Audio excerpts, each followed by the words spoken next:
Hello बच्चों, let's read this question. The question says reticulate and the parallel venation are the characteristic of dash and dash respectively. चलिए देखते हैं इसका मतलब क्या है। तो शुरू करते हैं हमारे की पॉइंट से। यहाँ पे बात की जा रही है वेनेशन की। अब वेनेशन का मतलब क्या होता है?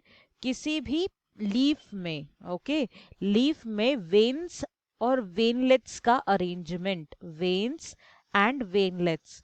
चलिए समझते हैं वेन्स एंड वेनलेट्स क्या होता है। जैसे कि हमारी बॉडी में डिफरेंट आर्टरीज एंड वेन्स रहते हैं ना ब्लड ट्रांसफर करने के लिए, वैसे ही एक लीफ के अंदर डिफरेंट वेन्स रहती हैं और ये जो वेन्स में से दूसरी छोटी छोटी वेन्स निकलती है ना, इससे हम लोग बोलते हैं वेनलेट। पर क्या होता है ना, हर प्लांट के वेन सिस्टम, वेनेशन, जो वेन सिस्टम, जो ये अरेंजमेंट है ना, इसको हम लोग क्या बोलते हैं? वेनेशन। हर प्लांट का वेनेशन अलग अलग होता है। तो उसके बेसिस पे हम लोगों ने दो मेजर कैरेक्टर्स में, दो कैटेगरीज में सॉर्ट आउट किया है हमने। तो हमने फर्स्ट कैटेगरी बोली है पैरेलल, और जो दूसरी है वो है हमारी रेटिकुलेट। ओके, अगर हम पैरेलल की बात करें तो इसका मतलब क्या होता है? Suppose this is our leaf, ठीक है। तो ये जो पहली वेन रहेगी यहाँ से स्टार्ट होगी और यहाँ पे खत्म होगी। जैसे हम लोग ने बचपन में पैरेलल लाइन पढ़ते थे, ओके। ये आपस में क्या रहेगी?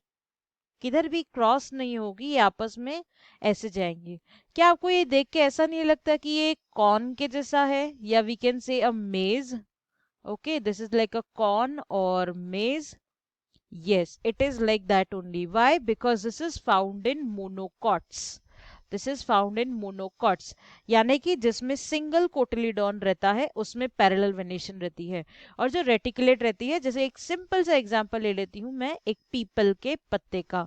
तो पीपल का पत्ता अगर हम लोगों ने देखा तो पीपल का पत्ता ऐसे ही होता है, एक लीव ऐसे, फिर उसका फर्दर ट्रांजिशन, फिर फर्दर फर्दर फर्दर ऐसे।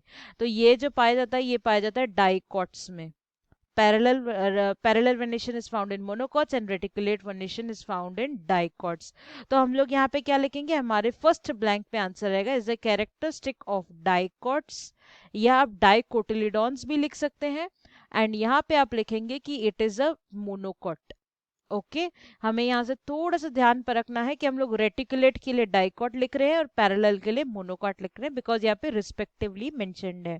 So this is our answer. I hope you have understood well. All the best.